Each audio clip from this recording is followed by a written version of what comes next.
Hey you guys, it's Rachel here with Senza Tempo Cane Corso. So,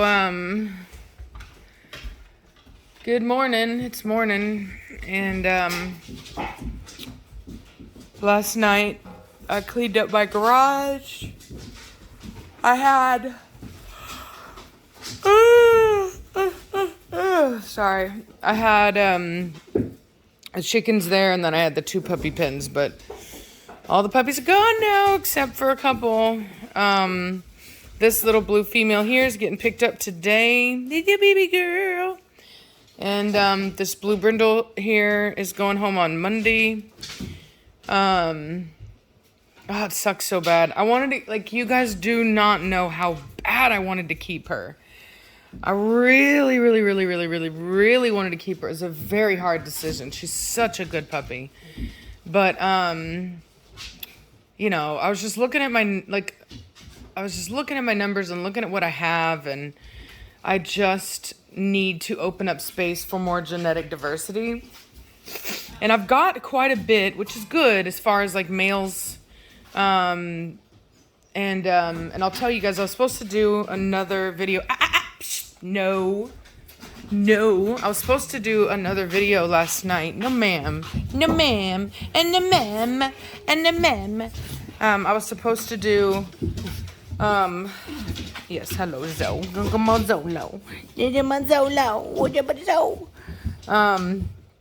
So anyway, so I was supposed to do another video last night, but I passed out. Sorry. I'd worked all day long. So anyway, so no. So basically, I was helping someone. One of the things that I do is people will hire me to help them find breed quality dogs. And from Europeans, like, because they're scared to import, things like that. So it's a service that I offer. And basically, this individual, I guess something happened, something came up. They had already paid for the dog. It wasn't a money issue. They had the money, but something came up personally, and they could not take possession of the dog that I had found them.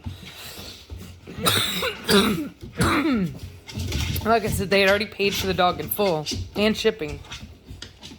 Hi, can I help you? Hello. You're a sweet baby. So, you're so sweet, so. You're so sweet. So anyway, so basically he was like, do you know somebody who'd want to buy the dog? And I asked around, nobody was looking to buy.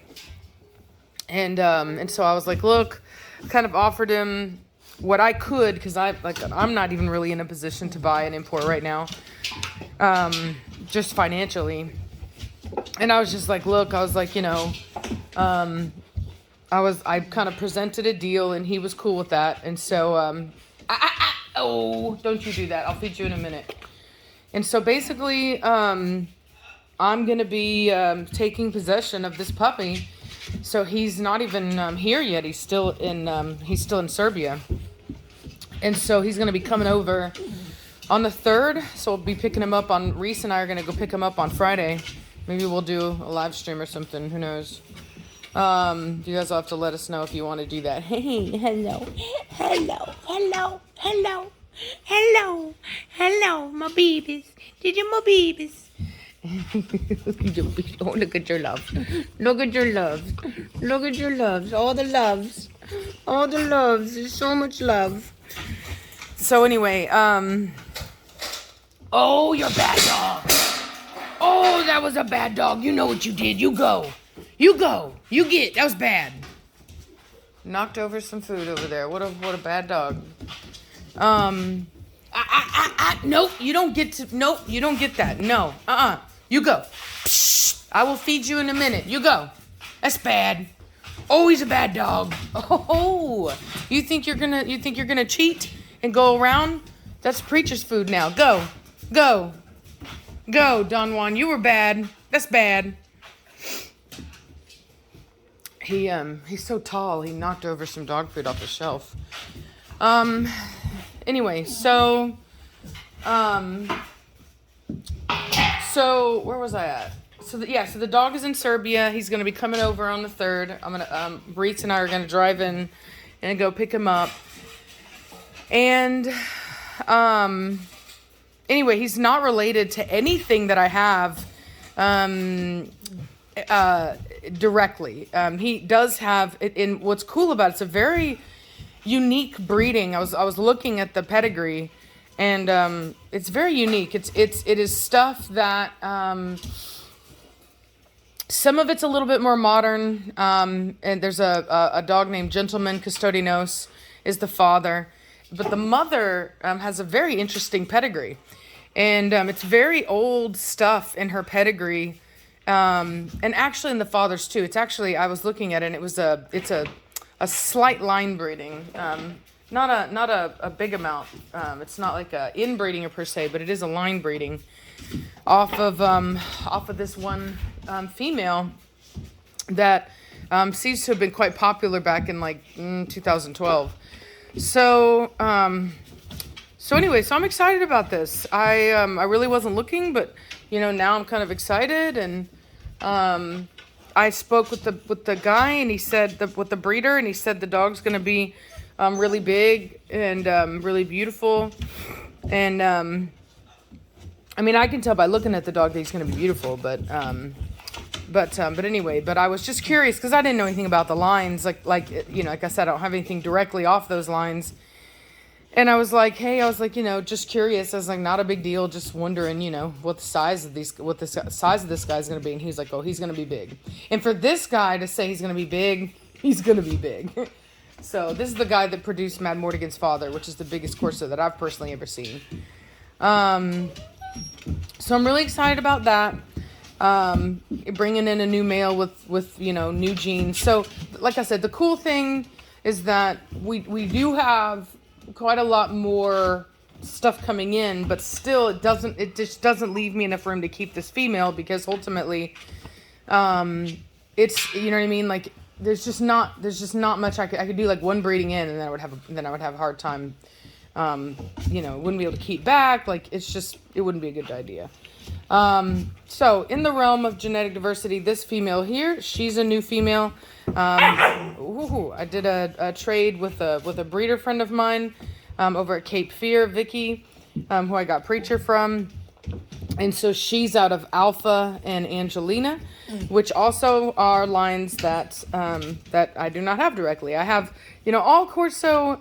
That's why I tell people the breed itself is, it's one of the reasons why you really shouldn't do a lot of inbreeding with these dogs, because the relatedness is very high the farther back in the pedigree you go, which is the truth for most purebred dogs. The difference is that most have been actively bred for much longer than the Corso. And so that's why, you do need to be careful with these guys. So anyway, this dog here, this female here represents, new genetic diversity for us. And then I still have, a long time ago, I want to say maybe 2 years ago, I put in a deposit with Pi Fidelis, which is where Batista's father comes from. And I'd put in a deposit with them, and just the stuff they had, I wasn't they did a line breeding that was such that for their kennel it was fine, but for me it would have been too much for my, I would not have been able to have utilized it. And so basically I had to pass on that one, and now she's got one right now there's 4 puppies, and so I have first pick out of that litter. And so anyway, so we'll see what if anything I get out of that. And then that's the last import. That dog, like I said, was planned years ago, and I've just been waiting for something to pop up. Look at this dog. Look how big he is. Let's not get in trouble. There we go. Okay. Yeah, he is gigantic for only 7 months old. I mean, he's just huge. Do you mind not eating my pants? Don't eat my pantalones. No. No. No. Hello, preacher. Hello, preacher man. Oh my God, look at these funny dogs.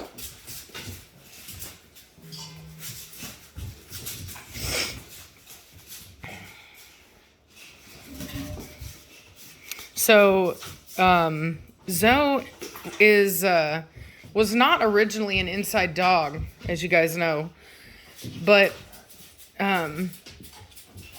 after her whole leg incident, she's just turned out to be like a really fantastic inside dog.